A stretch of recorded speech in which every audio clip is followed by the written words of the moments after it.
Welcome viewers to 49th episode of Beyond Phrenology. We have two very interesting guests today, Professor Kristin Sainani and Professor Regina Nuzzo. Kristin is an associate professor in the Department of Epidemiology and Population Health at Stanford. She's a teaching professor there, and Regina is a professor at Gloret University in Washington, D.C. They both have interesting backgrounds with mostly in statistics, both teaching and research. But at the same time, they are pretty much into AI these days and very much familiar with how AI is disrupting academia. And they're taking some interesting steps to accommodate AI in a teaching workspace, research workspace. And they also have an interesting podcast called Normal Curves. It's about sexy science and serious statistics. So, welcome to the show, Kristen and Regina. Thank you. Thank I'd you for having like us. to, yeah, it's my pleasure.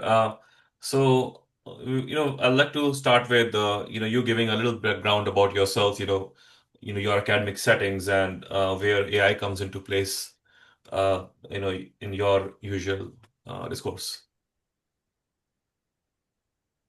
Do you want me to go first, Regina? Go ahead. You can do it. Okay, yeah. So, I'm Kristin Sainani. I'm a professor at Stanford, and I have a very mixed career. I think Regina also. We've done a lot of different things in our careers. So I teach a lot of statistics. I also teach writing and clear communication to scientists. I have an online course called Writing in the Sciences that's very popular, trying to get scientists to communicate more clearly. AI might be able to help with that, as we'll talk about. I also am a freelance science journalist, and so I've written about science and statistics for wide audiences. And our latest adventure is Regina and I have launched a podcast called Normal Curves, which you can find at normalcurves.com. And we are talking about how to think about research, how to read papers, how to understand statistics. And in some ways, I think this is very related to AI, actually, because AI, as we're going to talk about, is going to replace a lot of rote and algorithmic tasks, but it's not going to yet replace higher level thinking. And I think what Regina and I are trying to teach on the podcast is that higher level thinking.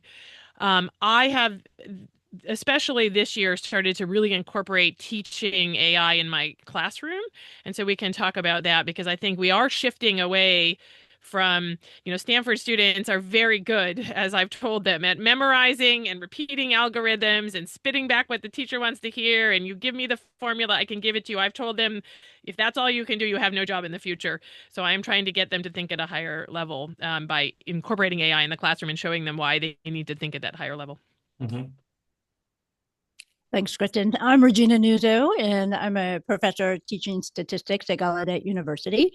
And like Kristin and I are friends from 25 years ago. We were in grad school at Stanford together. And Kristin and I both have degrees in science communication, science journalism, science writing. And that communication part is really crucial. And as Kristin says, it has an interesting overlap with statistics and our podcast and AI, because it's all about understanding something and communicating it and translating it. So I also do freelance science writing, teaching statistics. And our podcast, I think Kristin described it very well. It's teaching through stories. We're telling stories about the science that we find online, interesting headlines, and we're giving people tools to understand that. It's a bit of an inferential kind of learning method. So we do some direct didactic teaching, but we're also explaining episode after episode how Kristin and I approach with a critical eye these the primary literature, the actual studies behind the headlines, and how we think about that, and the questions we ask, and how we agree or disagree, and what's going on there. And so the cumulative effect over time is to learn these tools so people can be critical thinkers themselves. And as Kristin says, this is the important thing. It's no longer just the rote spitting back information. It's that deep synthesis that you have going on there. Well, very interesting backgrounds and very, very relevant to what's happening, in the research environment. Let me start with this. So as Kristen mentioned, the Stanford students who are really good with rote memorization and repeating things. So, I mean, we all know about, what students prepare in high school. For instance, I grew up in India, so I prepared for IIT, which is basically, you know, being able to, solve basically PhD level physics problems for your undergraduate entrance examination. So you go to a coaching institute since you are like class in sixth or eighth standard, and when you're born, your parents tell you that you'll become an engineer, and that happened to me, for instance. You come out of school, you go to school, come back at like, 2 p.m. or something, and 3 p.m. you go to the coaching institute, and then you learn at that institute till 8 p.m. or 9 p.m. That's a regular life, So you become very good, right?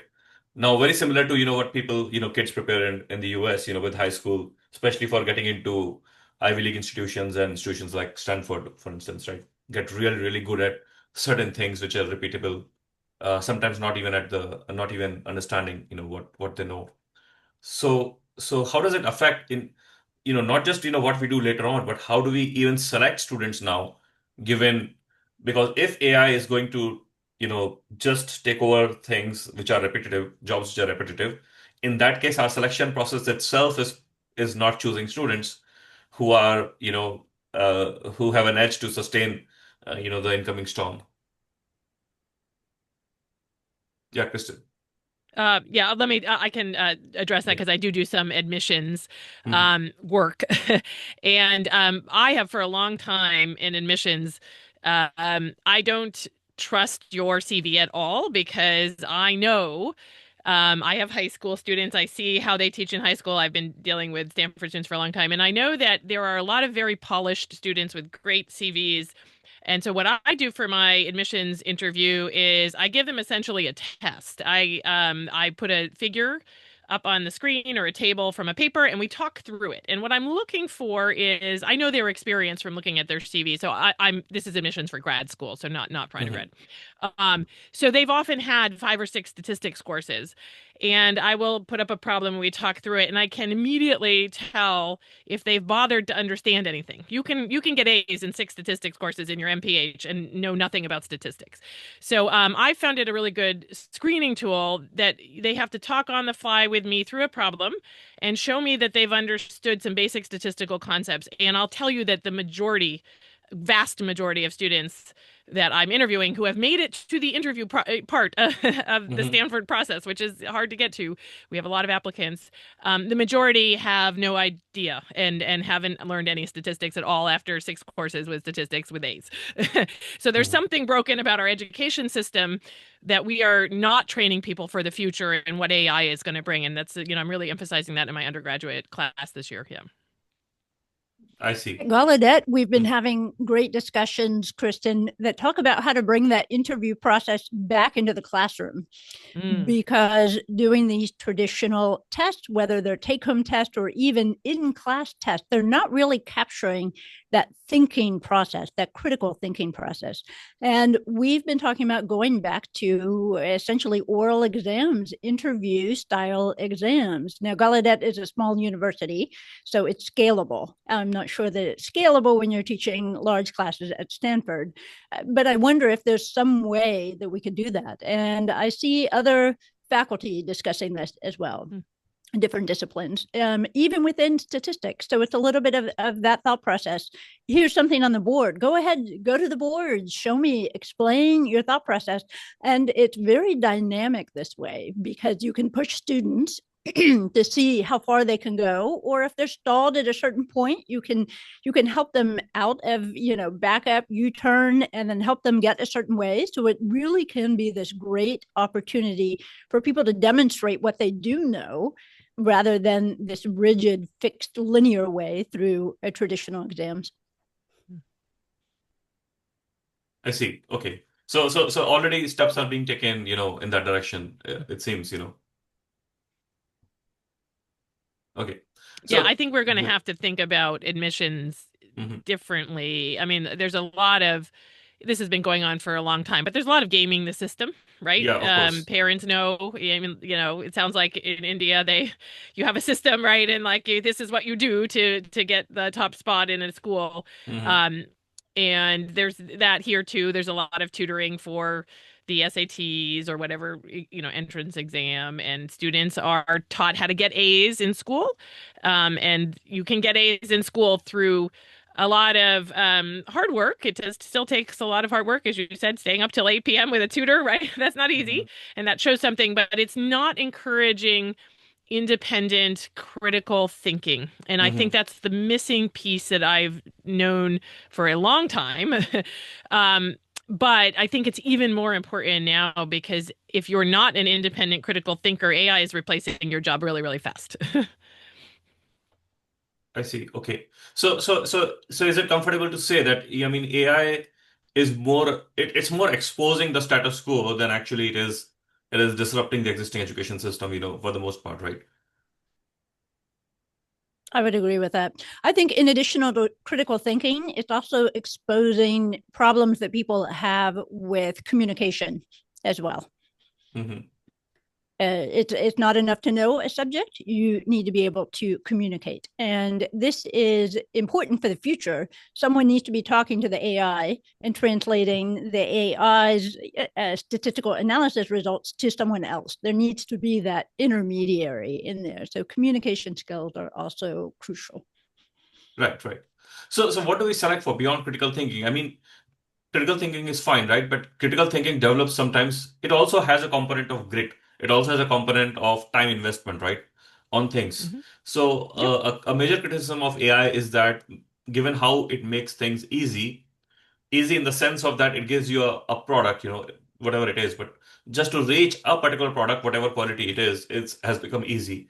And that will impart students, learning abilities. And you would see that, there have been statistically flawed papers, for instance, one from MIT, very influential, with a brain scan of kids, right? And I think you discussed that as well. We tore that study apart in our podcast. We did. Yeah, exactly. It was a right? very bad study. It's a very bad study from a very so-called influential group and a team of scientists. So what is happening is that AI has kind of become politicized. It's a technology which there's no other technology which has been politicized so much as AI has been recently, and people look at AI from a particular lens, whether it's good or bad, rather than actually looking at a very neutral standpoint, in a very careful and pragmatic manner. So what do you think? I mean, where do you think is the discourse, like, with respect to that? Because there's an argument to make that AI will remove the ability of students to actually put grit into work or to invest amount of time which is needed even for insights to occur, because insights don't come suddenly. You need, or inferential ability, you need to first invest time to understand the subject, to gain components of knowledge, to be able to work out and play with those components.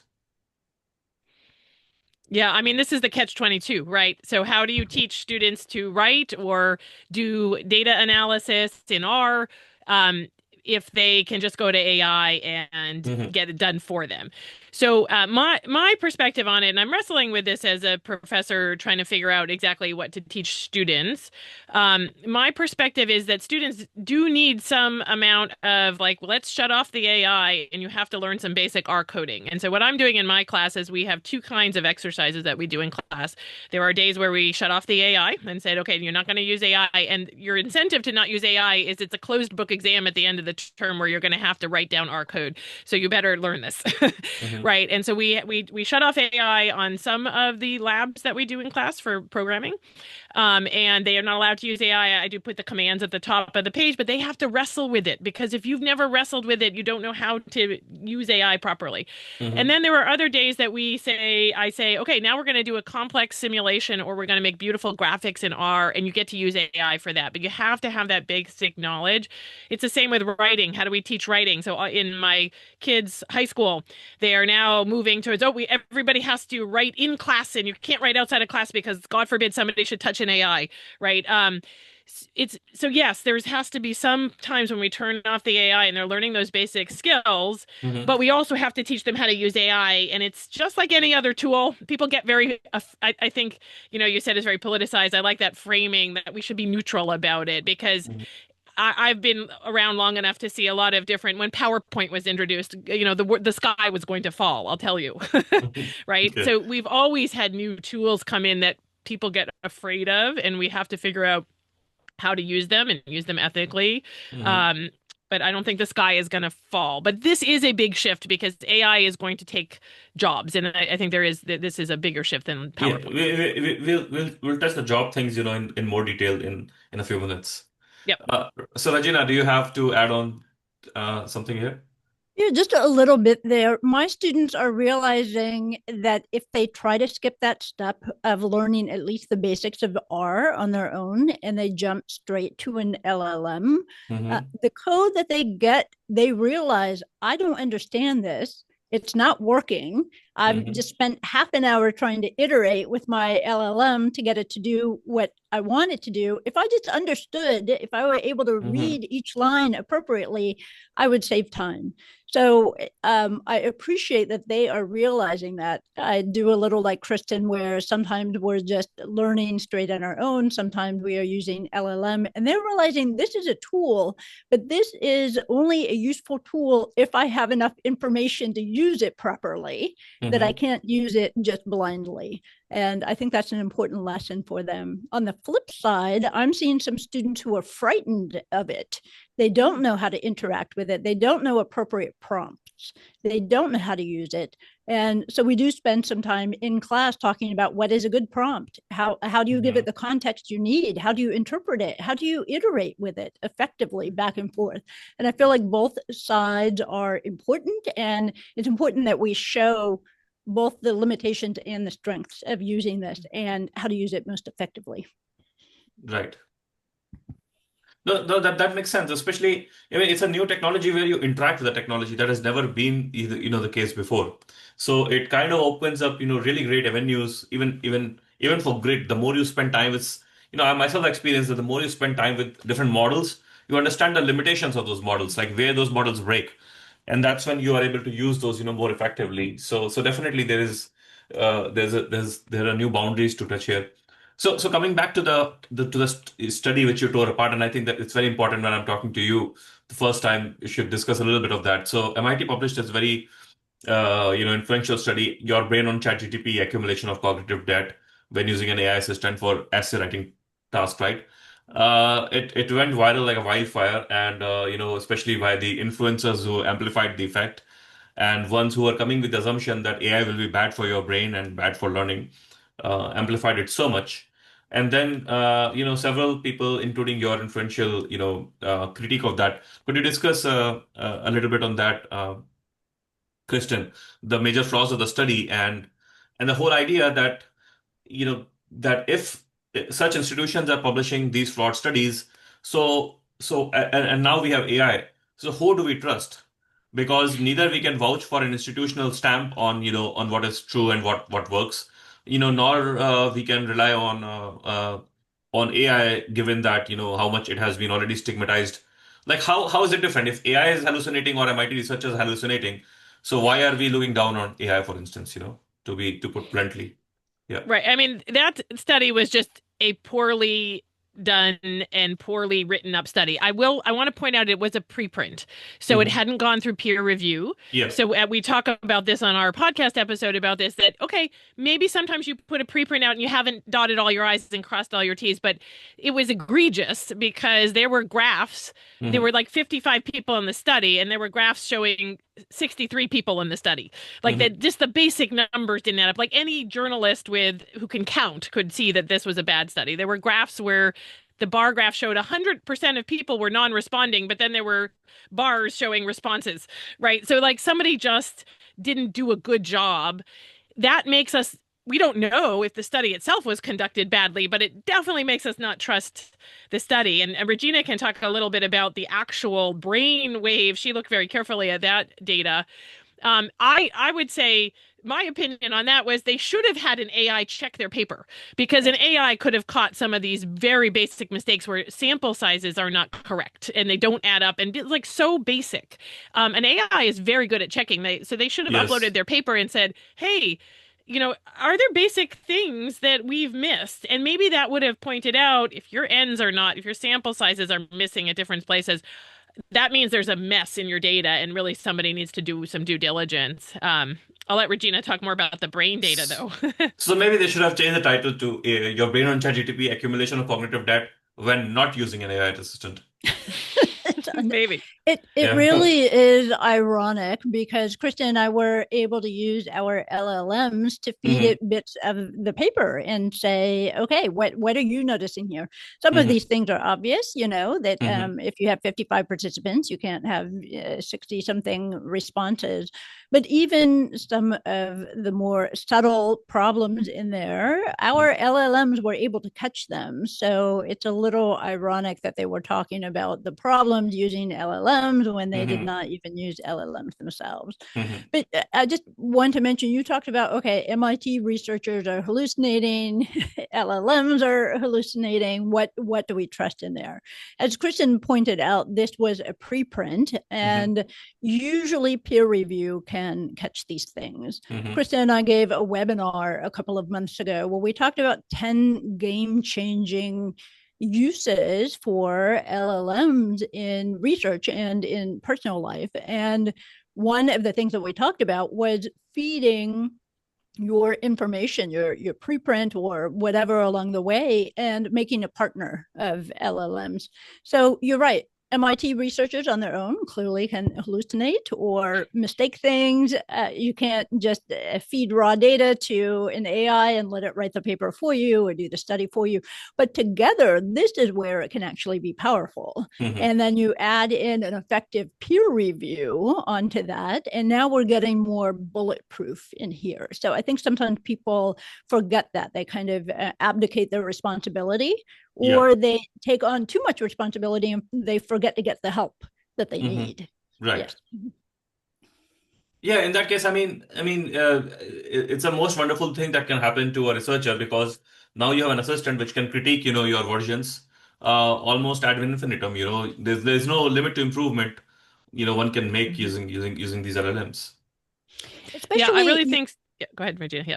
oh, just especially you can give it particular context, particular persona. Okay, act now as a critical peer reviewer. Act as a Hmm. journalist. How would a journalist misinterpret this? Yeah. How would a casual reader outside this discipline misinterpret this? And that is especially good at is taking on these different personas in the different context and pointing out different things each time, which is difficult for people to do because we're stuck in our own worldview. But that's a strength of LLMs. Hmm. Yeah, and I was just going to say that I think journals, should be using this as a tool as soon as possible because one of the things you can do with an LLM very quickly, and this is just a huge quality control check that we do not have in Yeah. peer-reviewed papers currently, you can take a data set. So the authors could provide a data set with the paper, and they should. Maybe they don't want to make it publicly available for whatever reason, but they should be, if you have a paper, you have to have a data set. So you should Hmm. provide that data set. I can now take a publicly available data set and I can upload it into an LLM along with the paper and say reproduce every table and figure, all the numbers in this paper.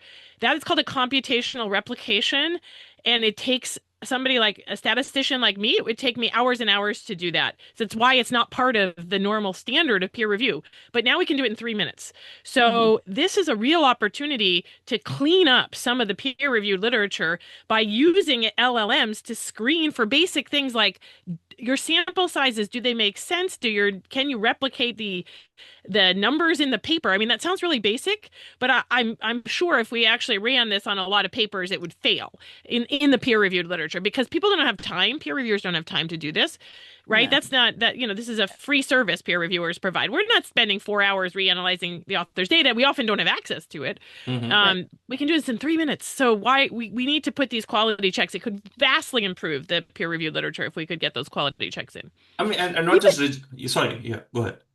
just even if you don't have the data set, some of that can be done right now. Just Hmm. running the tables through and looking for inconsistencies.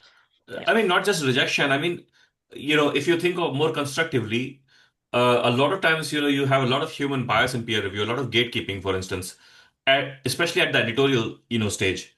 Okay, institutional prestige and n number of factors. The ethnicity, race. All those factors come into play when you actually do scientifically publish, especially in top tier journals.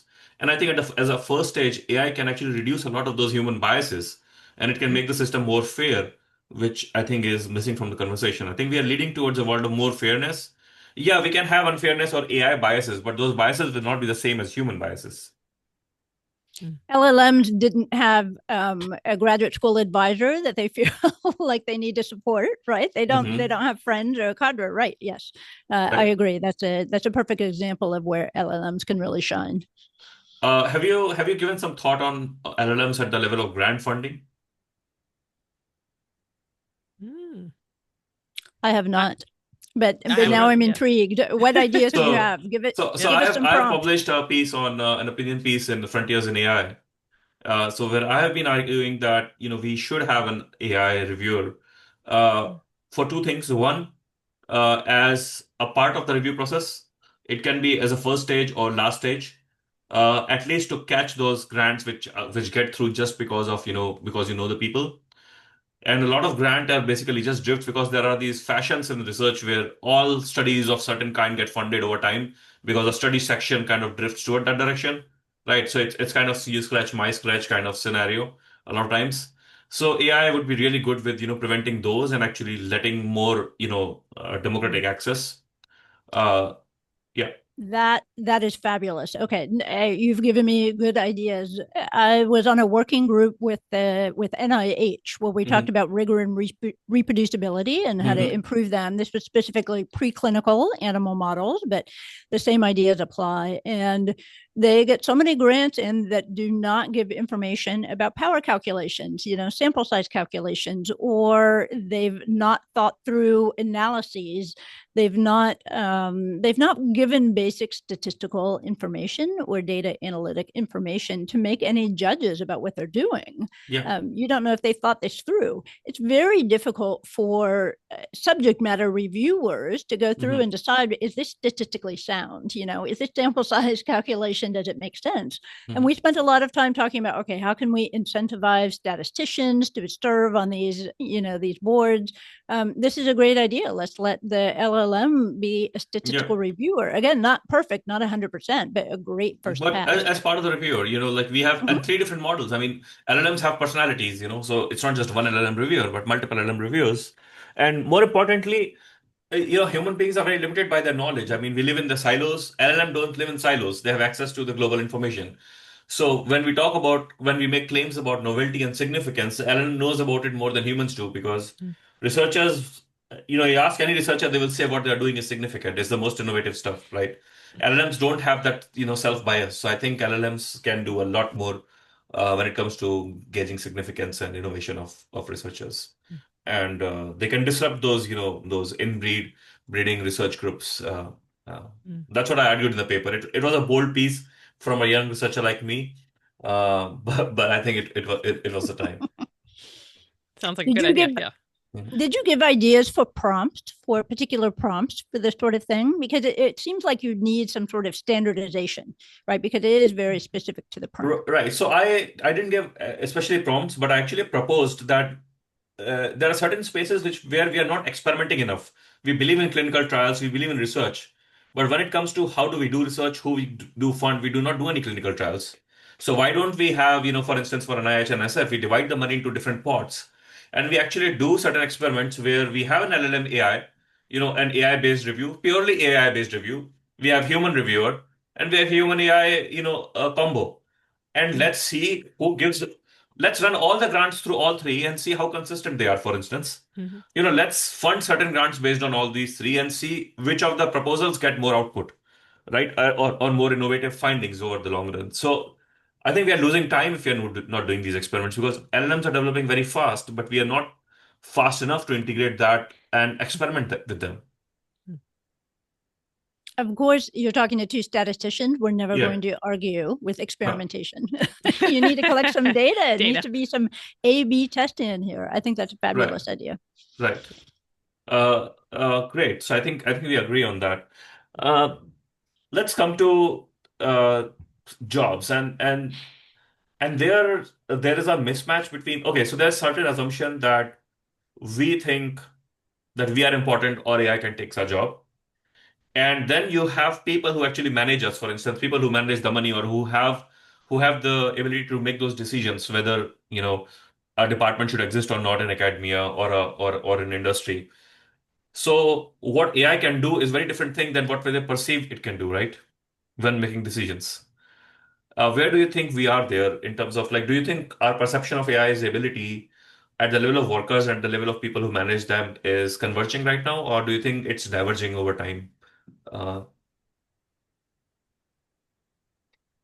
I mean, I think the thing about AI is it's evolving so quickly that things that I was asking it to do a year ago that it didn't do very well, it's suddenly doing well. So I think it's a lot of moving parts. And I'm not at a company, so I don't know what managers think. And, mhm. okay, I'm going to let go a bunch of, low-level statisticians because I think AI can do it for you. But I would say that it's really moving quickly. And just as an example, I've been using AI for coding quite a bit because it's a very helpful coder. It saves me a lot of time. Coding is very rote. I know I want to write this code, but I have to write it for 30 variables. So you write it for, it's basically like typing for me.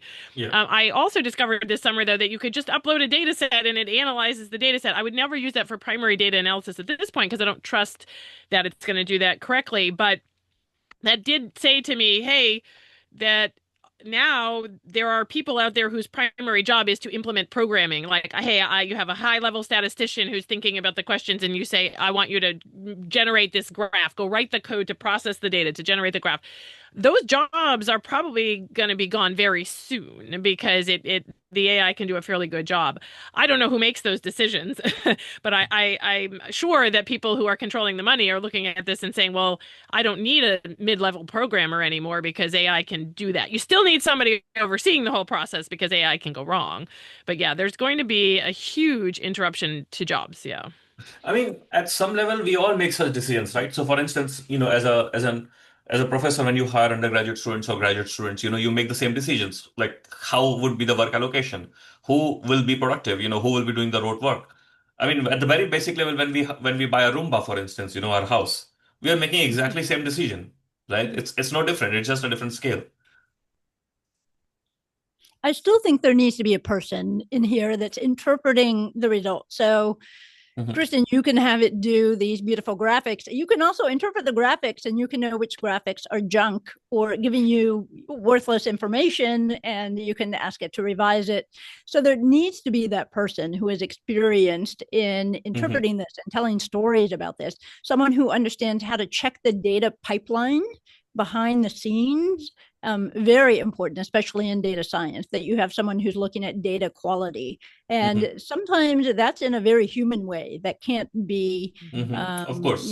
easily, right. Because now we're talking about, okay, where could this go wrong from the human standpoint? Mhm. So humans understand human limitations better than LLMs do.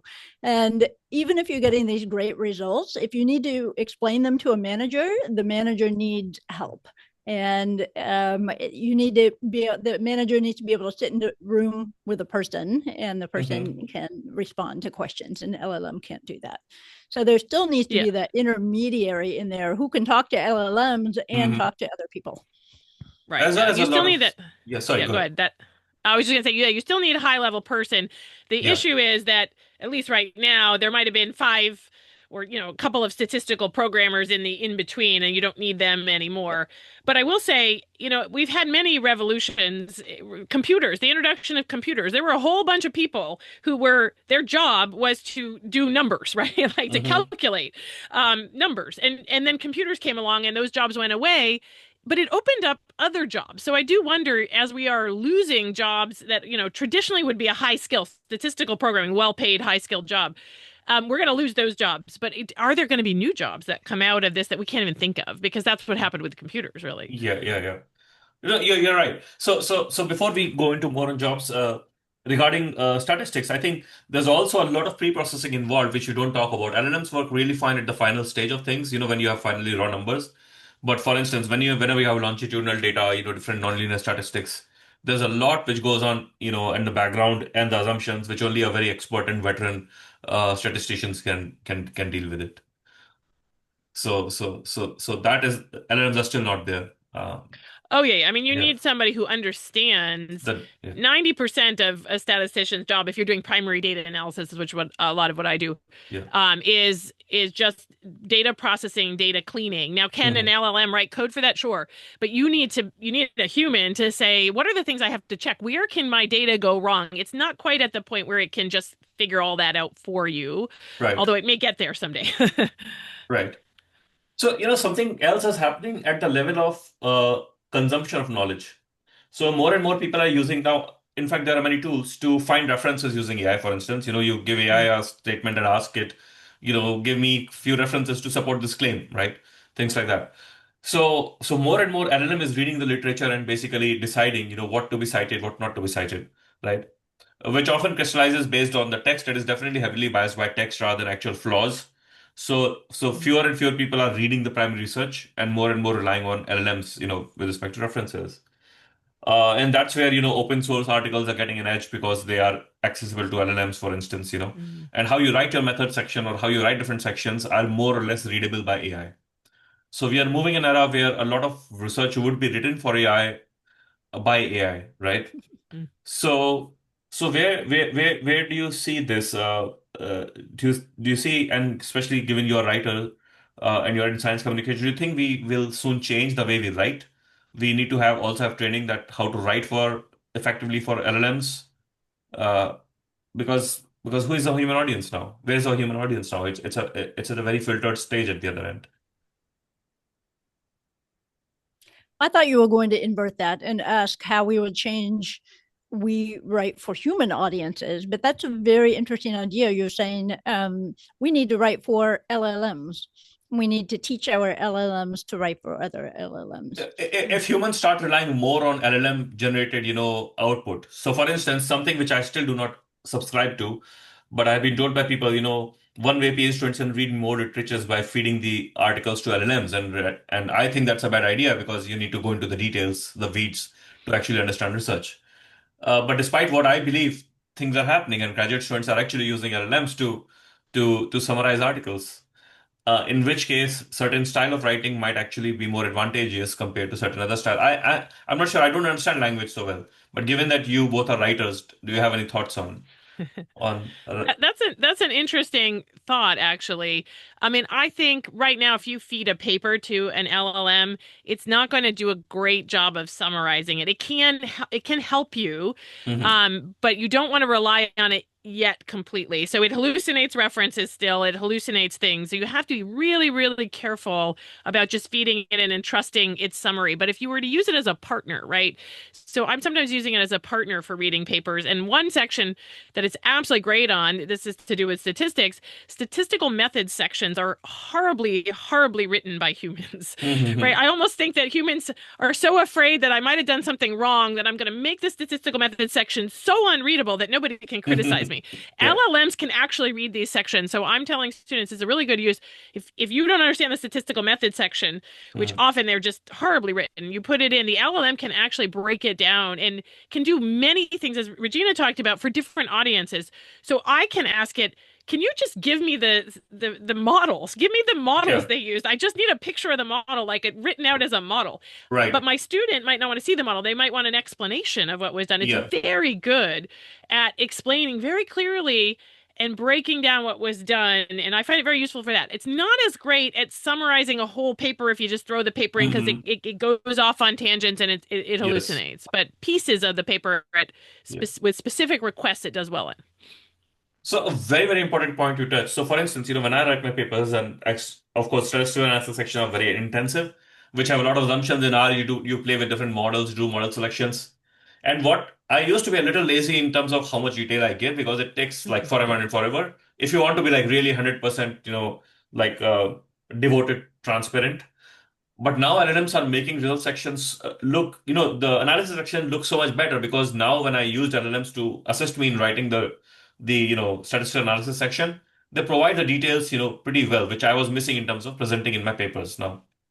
Like, so are we reaching a stage where if you do the analysis in R, for instance, you click on R and R should give you actually a standardized LLM output that you paste in your paper, that this is exactly what you have done, which doesn't misses anything, and then you have an LLM on the other end where a user or a reader can just click on it And so we completely get humans away from the method section. And I posted on LinkedIn a couple of days ago that we might be leading at a stage where method section is just a button away. So do you think that's where we are heading, or we should head? That's full reproducibility, and we have standardization, and we don't need to worry about whether I plagiarize writing ANOVA, because how many ways can you say that I did a two-way ANOVA?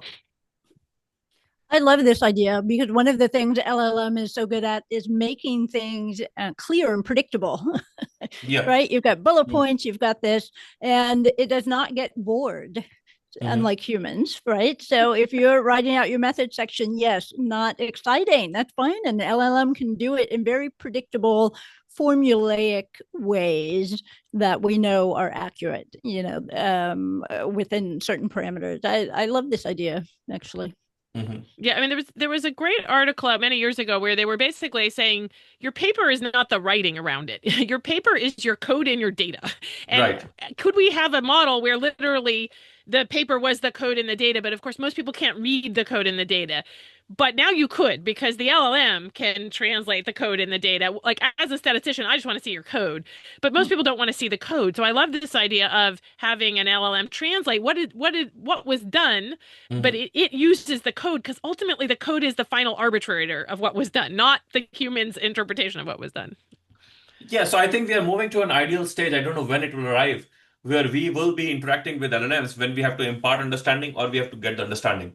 But rest we can just communicate in the codes, because, for instance, Nature, instead of publishing a PDF, Nature would be publishing, on a cluster, something where you can click on the data, you can look at the plots. You'll be interacting with the paper rather than actually, reading a PDF, because PDF is. I don't know whether you remember, there was a few years back, there was a article by some statistician where he rewrote the paper on small world networks in just one snapshot. The whole small world paper, which has been a very influential network paper, right? The Mm-hmm. identification of small world Right. network by Mm-hmm. uh, by the Cornell guys, where he actually automated everything at the back end. And now you can play with, how much small worldness you can change the parameters. And he says that scientific paper is obsolete. It never happened. But the person was very visionary, and he was showing a future where you interact with the codes directly through an interface, and that itself is a scientific paper. I love this idea also because one of the things that researchers struggle with, who am I writing for? Yeah. Am I writing for the general public, for a journalist, for someone who is an expert in my area, for someone, a scientist, but not an expert here? But with an LLM, you'd be able to have that. You'd be able to say, okay, give it to me as I need to understand it, given my background. And it's able to adapt in a way Hmm. to particular audiences. Oh, I love this. Let's set it up. Let's do Yeah, it. sure. Well, the other great thing is an LLM is not going to have the human bias. So when you have to Mhm. write a paper around data, you by nature of having to write something, you have to tell a story. And Yeah. sometimes, people like a clean story. And often data doesn't tell a clean story. And so Hmm. we're kind of forced into this box where you got to tell a coherent story.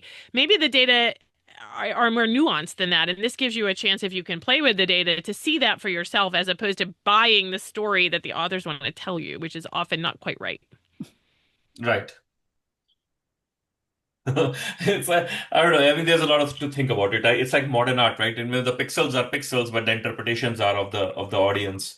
So I think I Hmm. think I think I think we are reaching that stage. Whatever. It's a little hard to comprehend. Where we are heading. Coming back to jobs. So there's a lot of, given that AI itself has been politicized, uh, especially, because of the current administration support for AI, and general, partition divide, regarding, regulations on AI and a number of things related to AI, the investment and who is involved. Now we have this both in terms of the politics. There is a divide in terms of, the red collar, white collar, kind of divide on what AI can do and should AI be, accepted across the board. What is the reality which you're seeing? Like, so you have mentioned several times, the jobs will be gone. Uh, so some so the same people who are making the arguments currently, for instance, you go to LinkedIn or, any social media, that AI is so bad at things. AI make this mistake. Just a newspaper person in Pakistan, for instance, forgot a prompt. So it has been in news lately that, there was a last prompt left written Love by it. ChatGPT published, right? So these stupid mistakes are being amplified so much to degrade, what AIs can do. At the same time, and it's the same people who are saying that the jobs are going away and we need to do something, right? So where is the consistent theory? Is AI getting so good that it is taking away jobs? If it's stupid, in that case, we should not worry at all. So where is the consistency? And what is your, given that you are in Stanford, you are in the Bay Area, uh, uh, you know, uh, which is basically the front row ticket for the freak show of AI. So what do you see is happening in reality? Yeah, I mean, I can't say that I'm like plugged into Silicon Valley just Yeah. because I'm out at Stanford. Um, but I think it's the issue is there was a really good LinkedIn post lately that I commented on because the basic issue is if you are using AI to do your job for you, that is like it sounds like this newspaper writer. If Hmm. you haven't bothered to scan it to make sure you haven't left a prompt in, then you are using it to replace you. If you use AI to replace your job so that you can, have your day free, you're going to not have a job. But so the people who are going to have a job are going to be the people who learn to iterate because it is not perfect and it needs guidance, a huge amount of guidance right now. So if you're, again, this gets back to the critical independent thinking. If you're the person who knows the questions to ask and knows how to iterate with it and knows how to think through a problem, you're still going to have a job for quite a bit longer. If you are using AI to say, oh, I'm just going to have it write my essay for me or write, do my statistical analysis for me, you're not going to have a job at all, right? Because then one, it's not going to be perfect, and two, then then clearly AI can replace you. So there's this balance of having to use it as a tool, right? It is Hmm. a tool, and you're using it as a tool. If you're using it to do your job or most of your job or to get out of work, that is not going to bode well for you in the job market. Hmm. I think the evolution of slide rule to calculator to computer, I think this is really relevant here. People were trained on slide rules and they were the computers, and they were Hmm. human computers. And then all of a sudden, now there were calculators and computers and electronic things. People needed to learn to adapt and learn how to use these. If you're stuck with the slide rule, it's not going to work. So all of a sudden, it opens up new jobs because there are people who can train on that particular tool. And then we have computer science, same thing. We will have people who will be trained and specializing in Hmm. working with LLMs. So, I mean, so there is an assumption here, right? Like just because every technology previously led to certain new jobs, like people were worried when cars came, for instance, what would happen to the horses, what would happen to the roads, what would happen to the people who cleaned the dung, right? So a number of things. But at those times, the technology were not scalable, in a multiplicative fashion the way it is right now. It's definitely an exponentially more scalable right now. And second, we used to live in a much more unregulated environment then, right? Like people are free to find things, do things, right? We live in a much more regulated and controlled, economic, socioeconomic environment right now. So do you think? Uh, so do you actually see those new jobs which will come? Like, are there any glimmers of those, or that remains an assumption from our what do you call it? Just based on what happened in the history. Could it not be a black swan event? Yeah, I mean, it's a good question because there's no doubt that LLM is a big change. I mean, I'm sure that people thought computers were the same thing, but it seems like one of these checkpoints that changes history, right? And so yeah, we never know exactly how those are going to go. In general, though, yes, we're looking at the past and saying, okay, we've had these major revolutions before, and jobs haven't, people have still had jobs. Mm-hmm. So maybe I can't predict what those jobs are going to be, but maybe there's a lot more in the creative space, for example, because LLMs not great writers right now. So if you're like an excellent writer, you still have a job for a while more. If you're an excellent Yeah. thinker, right? So there, you do wonder like what will those jobs be? But yeah, we are relying a lot on past history of saying, yeah, this has happened before. We've had major revolutions, and it turned out that the people who transcribed writing by hand before the printing press, right? They lost their jobs, but new jobs Hmm. came. So you know. So as statisticians, can you comment on this? You just said that if you're a really good writer, So for instance, if you're a really good writer, you can get a job in Claude, for instance, right now getting paid 300K, right, for training their models. But you have to be a really good writer. So now we are going away from like all mediocrity which was there, like 90% of the stuff which LLM is actually already better than people, right? So what kind of distribution of skills would look like in the future with respect to, when we have actually removed all the 90%, we are just looking at the tails, and all those tails are contributing to the economy and to the system with respect to skills. Do you have any, do you think statistically from uh, about these things? Any, Regina, any thoughts on that? I am not sure how to answer that. I think it's an interesting question. What makes us human? What can we not be replicating with LLMs? LLMs seem very intelligent, but clearly they're not. Clearly there are problems. They will continue to evolve. Art comes to mind, the creativity, the humanity, the ability to excite an audience, to come up with new ways to explain things, to make connections, unexpected connections. LLMs are very good at putting things together based on predictable patterns. The human brain can do this, the unpredictable patterns, very well in some ways. So where is that? Are we going to be able to program that into an LLM? The ability to excite people in new ways and bring that humanity, I think, will be very much valued. Yeah, right now, like the LLMs are not good writers. Like de novo writing, they're not good at all. You can get writing generated that sounds coherent, but it's often a lot of kind of empty fluff. It might get better, but I would say your point about mediocrity, like, yes, if you are a mediocre writer right now, you don't have a job. But if you're a good writer, you still have a job for quite a bit longer, I think. Yeah. And what are you taking as steps in terms of education? So, for instance, our academic enterprise, which we all are, basically we feed on academic enterprise, right? Our lives is to train the workforce, right? So, for instance, you produce statisticians. I produce biomechanics, PhDs or students who can study human physiology. Now, as you said, like so let's say we will not have lower end statisticians because that can be automated, but we will have people at the higher level. How would that lead to changes in enrollment or changes in what is the vision of the program, academic programs? What will we be producing, of our students in the future? If the industry or if the world doesn't want the lower level, stuff, or the ones who are at the initial stages of learning, uh, how do these academic departments will sustain?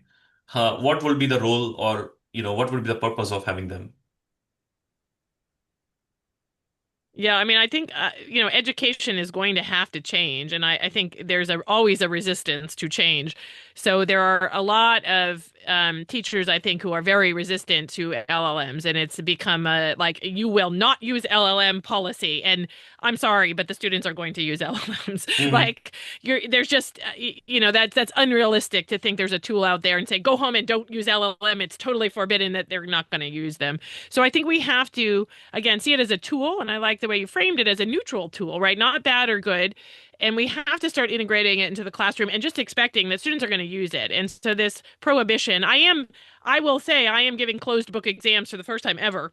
I've always had an open book exam policy because I believe in higher level thinking. So my exams never gave questions that you could just look up in the book. But now the LLM is smart enough to answer my questions. So I am doing closed book. And that is a change. So we have to figure out ways to still hold students responsible, but also telling them not to use an LLM and it's forbidden is a useless. Sorry, that's not. Yes, you can give a closed book exam in class, but they're still going to be using it outside of class.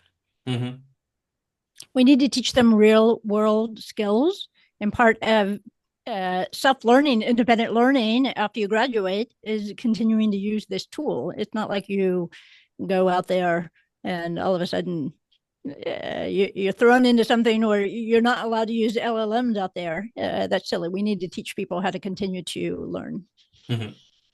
Yeah, for my graduate student class, I was going to add, like, I gave a closed book for my undergraduate, but for my graduate student class, I gave them a fully open book exam, which required them to use LLMs. And I will tell you that some of them got unlucky because they just trusted the LLM to do what the task was, and there was easy checks they could have done. They did not check it, and it made nonsense answers. And so that taught them, right, okay, I have to do the double check. I have to do the gut check. I have to do the basic check. So because grad students, I don't, I didn't want to give them a closed book exam. I wanted them to give a real world practical experience. And some of them fell into the trap of, hey, my LLM said this was true, so I just believe it. And they got points off. I feel that LLMs are so like that sycophantic cousin you have, right? So if you take that cousin to a cliff and say like, should we jump this cliff? And the cousin will say, yeah, of course, let's jump now. So I think, you need to have your own sense that this is a cliff and you don't need to jump. So, and that's a problem with LLM. So you definitely need, that intelligence and an understanding to begin with to be able to use. And not every student is aware of those fallacies of LLM. Right. So, one last question, before I let you both go today, after this interesting conversation is ChatGPT came in 2022, right? And the adoption of that, I think it kind of reaching plateau, but it was more so in 2024, I guess, right? Last year. Then capabilities, it was much more capable.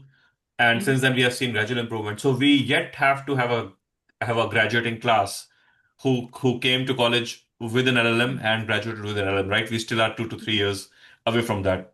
But by 2027 or 28, we will have classes which will be graduating with all 4 years with an LLM assisted or access to LLM, schooling or college.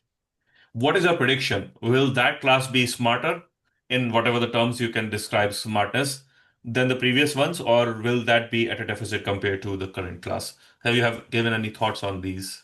Or will that be a controlled experiment where that's when we can actually test what MIT people have been arguing? I'm going to guess bimodal. Some will be smarter, some will be less smart. All right. I like that answer, Regina. Yes. Yes. Yeah. I think it depends on the individual student, the environment, their home environment, and then the environment in the classroom, the policies, and their individual personality and curiosity in there. But I think that we'll see that splitting a little bit more, like we've been talking about. Those kind of mediocre, the in the middle, that's going away. Either you can be much smarter with this, or you can be lazy and be much dumber with this. Nice. I think that's a great answer, Regina. Yes. Okay, so before we leave, anything other than what we have discussed, you would like to add, or your own experiences idiosyncratic, which we have not discussed, but something amazing, for the viewers. Regina, you should tell your story that you did in our webinar about your use of ChatGPT, I think it was, or one of the LLMs for the cochlear implant, because I think that's a fascinating use of AI. Yeah.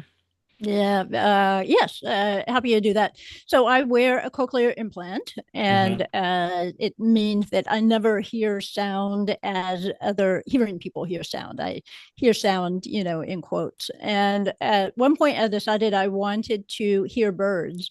And my brain was not able to use this modified information I was getting through the cochlear implant to make sense of birds. I couldn't hear them. I couldn't identify them. So I went to ChatGPT and gave it all my background information, my audiological information, and said, help me. I want to fine tune my cochlear implant to be able to help me do this task. And it did. It gave me specific information on being able to hear the world around me. But more importantly, I gave it all the information, my sensations. It translated that into language for my audiologist that my audiologist could understand, and said, okay, this patient needs X, Y, and Z. And it was all this technical information on how to program this. And so it was taking my human information. It's very good at translating and reaching the audience, like we've talked about. And I was able to bring this into my audiologist and said, okay, this is what ChatGPT is recommending. And they were impressed. And in fact, they passed it along to the cochlear implant manufacturer because it gave really good. Was it perfect? Are you going to let ChatGPT, go in and control all the parameters? No, but it was this wonderful partner. So I feel like it's kind of an underappreciated area that I can take my sensations And whatever medical problems, I'm having problems with my diabetes or, with this pain, and ask it to translate something for my medical professional. And it can use that information. And it can work vice versa, like we talked about. I'm getting medical information from my healthcare provider. Okay, now talk about what that means to me in particular. And just to wrap the story, so it's very successful. I'm able to hear birds now, as Kristin can attest, because every time we're together in her backyard, right, she's hearing birds that I don't hear. She's like, "Oh, I heard this, I heard that." I was like, "What? There were birds?" So, yes. That's really amazing. I mean, mind-blowing, to be honest. Yeah. Beautiful. So thank you both, Kristin and Regina, for the wonderful conversation. And it's pretty encouraging that you have been using AI and with such an open mind, and a lot of audience would be inspired. Thank you. This has been a lot of fun. Yes. And I feel like we need to go implement some of these great ideas that we've come up with in this past hour. Definitely. I agree. A good rant and technical support is all we need. Yes.